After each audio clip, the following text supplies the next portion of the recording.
Welcome back to Satisfactory Update 8. We've already made a lot of great progress, so don't hesitate to check in the video description below if you want to see the full playlist. Today, we're going to talk about miners Mark 3, what can you do with them, and of course expanding a couple of our factories to take advantage of those miners Mark 3. We're going to start making turbo motors. This is something we unlocked in the last episode if you have seen it, and we're gonna start talking about nuclear. I don't think we're going to go live with nuclear in this episode, but we're gonna start talking about it. Okay, so let's get started. Miners Mark 3. It's gonna require a lot of different things. It's gonna require, of course, a miner, it's like all the other ones. This one requires 1, this one 2, this one 3. It's gonna require pipes, but then some very advanced things, right? Supercomputers, fuse modular frames, and then some of those turbo motors we're starting to make in this episode. So I obviously made a few already to show you, those miner Mark 3. So this is also why you want to automate obviously all of those resources like we did in the previous episode in our mega factory. Now in terms of visual, it's basically the same, just this thing over here is slightly bigger. But when you go inside, it is definitely different, right? Like when you go from Mark 1 to Mark 2, now going from Mark 2 to Mark 3, you double the production. So now a normal node is 240 when not overclocked, and it is 600 when fully overclocked. Similarly, over here we have an impure node, if I remember correctly. This one will then go to 300, so 150 to 300. And then last but not least, and that's quite an important one we're going to talk about, is the Mark 3 on a pure node. Actually, you're not going to double. Well, you will, you will go from 600 to 1200. Problem is that the biggest belt and elevators we have are Mark 5. And these Mark 5s can only transport 780 per minute, right?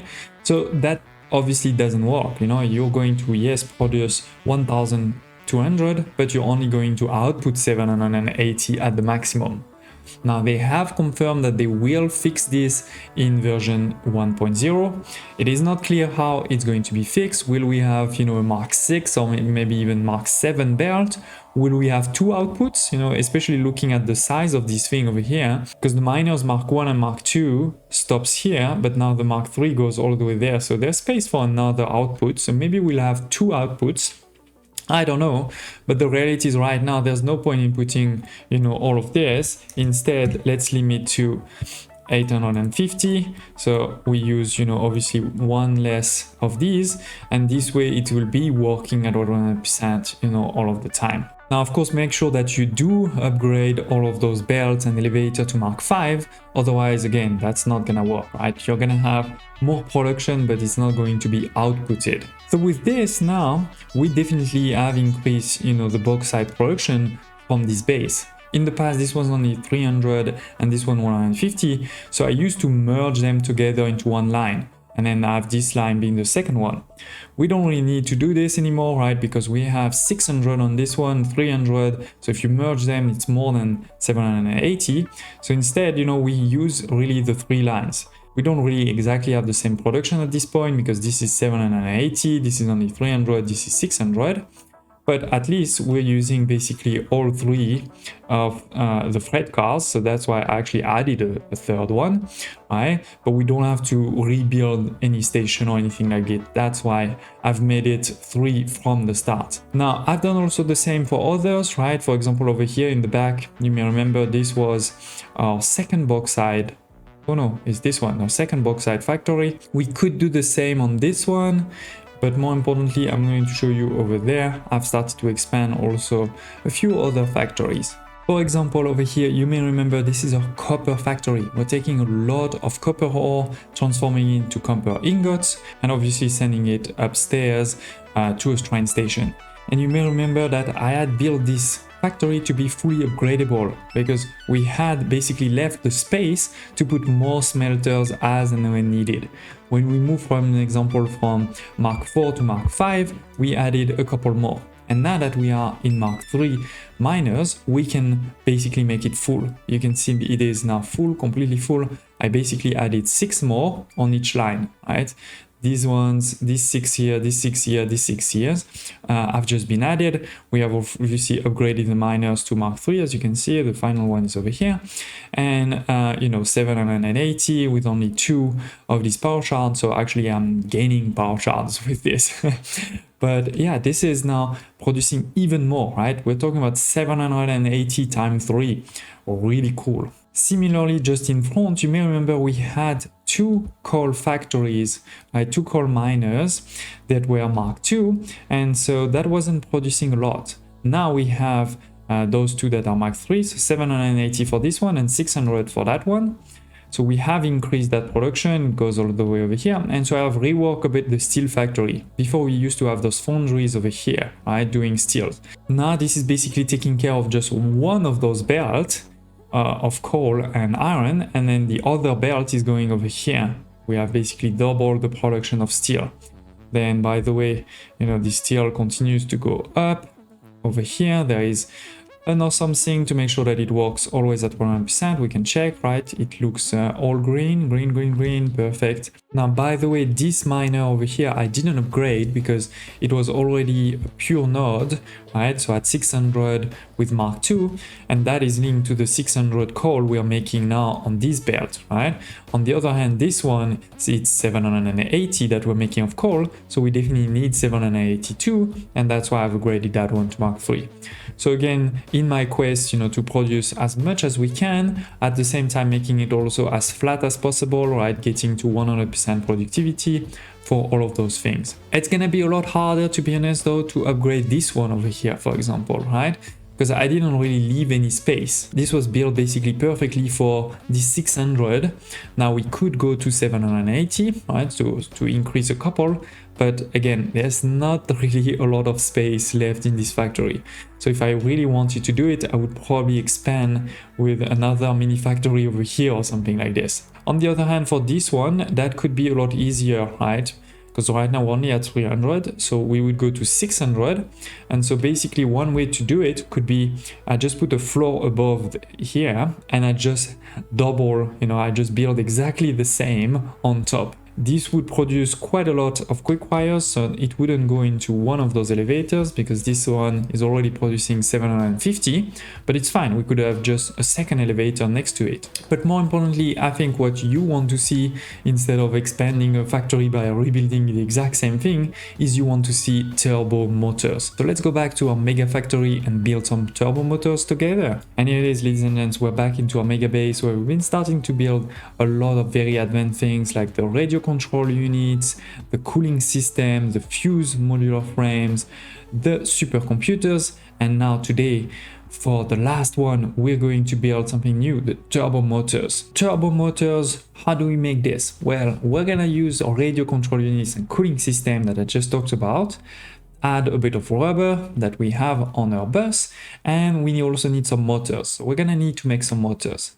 So speaking about, you know, what do we need? Basically, we need cooling system, radio control units, rubber, and then we're gonna need steel, copper, and iron for those motors. To make only 1.875 turbo motor, we're gonna need 7.5 cooling system, 3.75 radio control unit, 45 rubber, and 7.5 motors.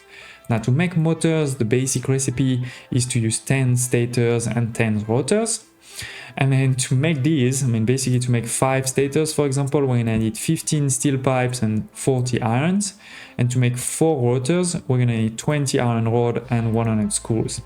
So similar to what we did in the previous episode for the supercomputers, I decided to just make one.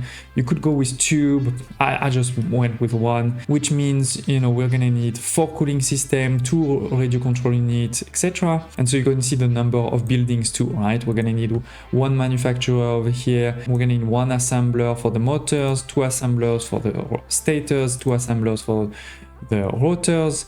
We're gonna need, you know, 2 constructors for the steel pipes. We're gonna need 3 for the wires, 3 for the iron rods, and then 1 for, you know, the steel beams and 1 for the screws. So that's the idea. As always, feel free to, you know, screenshot this, but you'll also see it live now. So we start with the copper to make some wires, right? This is a bit more than 2, right? So that's what's happening there. Then we merge them and they go back onto the belt. Then we're gonna take some of our iron, right? I think that's, yeah, oh no, that's, yeah, iron, yeah, yes.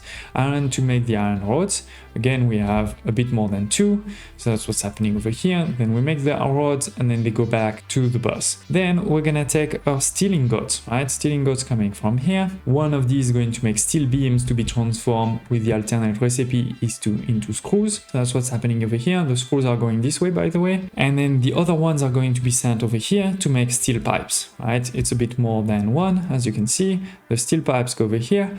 And then we start merging all of these things into assemblers. The first one is for stators, right? Steel pipes and wires into those 2 stators.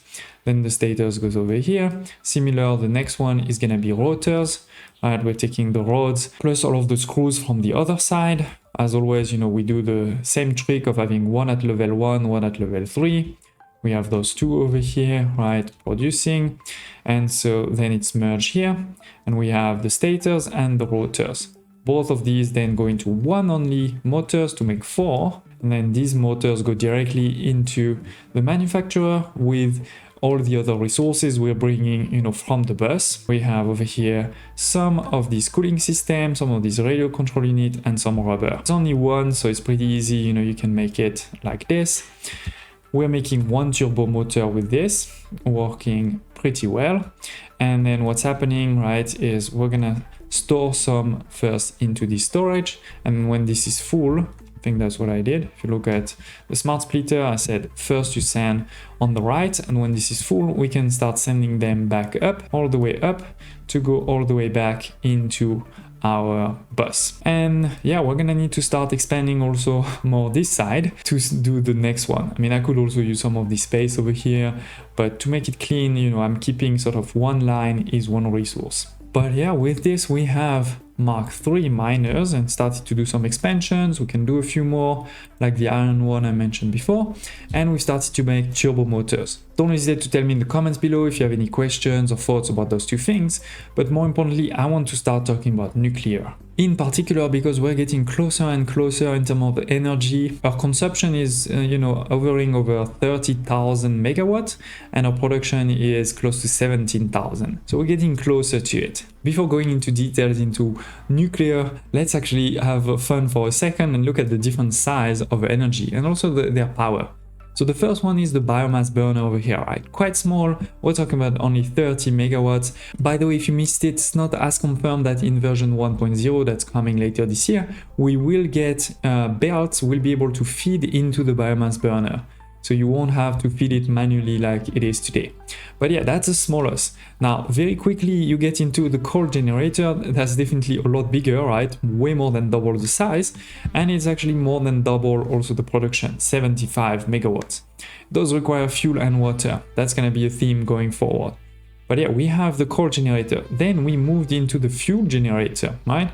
Which again is basically more than double the size, in my opinion, also except on height for these ones, but yeah, it's basically a very big one. It does produce also double, 150, and in this case actually only takes fuel. There's no water involved, so it is simpler, even if usually, you know, you're gonna want to do turbo fuel, which is a bit more complex, but yeah, this is the fuel generator. Now we get to nuclear. As you can see, nuclear is bigger than all of them basically combined, right? It's like way bigger. It is way bigger, and it's definitely more complex. We're gonna talk about it, but it also produces a lot more, right? We're talking about 2,500 megawatts of production. We have fuel, we have water, and we're also going to have waste. So yeah, there's gonna be a lot happening here. Now, in terms of what it takes, you know, it's gonna cost also more resources, of course, including some of the latest one we've been building, like 5 supercomputers and 100 alkylate sheets. It is going to consume nuclear fuel rods and water, and it's going to produce nuclear waste. And this is also why you can see multiple output and input over here, right? Like we have input for the nuclear rods, we have input for the water, and output for the waste. So let's talk about how we're going to make some of those things. The fuel is those uranium fuel rods. They're going to be made in a manufacturer. taking three things. In case industrial beams, that's okay, we sort of know how to make this. Electromagnetic control rod, that's a new one. And then in case uranium cell, that's also a new one. So how do we make those two new ones, you ask? Well, for the control one that's in the assembler over here, it's not that hard, even if it does take pretty advanced one, because you're gonna need stators and AI limiters to make those things, right? To make those electromagnetic control rods. And then in case in uranium cells, that's gonna be in your blender, where we've started to make also things like fuse modular frame. This is going to take concrete, okay, not too hard, uranium, that's basically, you know, the raw uranium from the mine, so we're gonna need a uranium mine, of course, and then sulfuric acid. What is interesting is you need sulfuric acid, but you're also producing some. So you're gonna have to make sure that you also take care of this output, otherwise, you know, the whole thing is gonna stop. And then, of course, you make those in-case uranium cells. The sulfuric acid is also, by the way, something we've never done before. It is in the refinery over here, right? You're going to take some sulfur and some water to make the sulfuric acid. You can package it, you can transport it also, you know, in a pipe or in a train, but usually it's a bit easier when you package it, right? So let's go back to our trusty Google Sheet. And you can see this is basically what I've been talking about just now, right? We're gonna need an assembler, manufacturer, a blender, and a refinery. I mean, probably more than one, but you know, this is the type of building we need. But more importantly, in terms of resource, in terms of raw resource, what do we need? Sulfur and water for sure. Uranium and limestone for sure. And then we're gonna want, in case industrial beams, AI limiters and stators, which means that you basically need steel, which is iron and coal. You basically need copper and quick wires, and you need steel and wire. And then the wires, it's good that we can do either copper, iron, or steel, so there's many ways. But basically, you start to see that we almost need all of the resources of the game to make this happen. So we're definitely going to take advantage of our train network, because on our train network, we already have those resources like copper, quick wire, etc. And I think the location I've chosen is over here.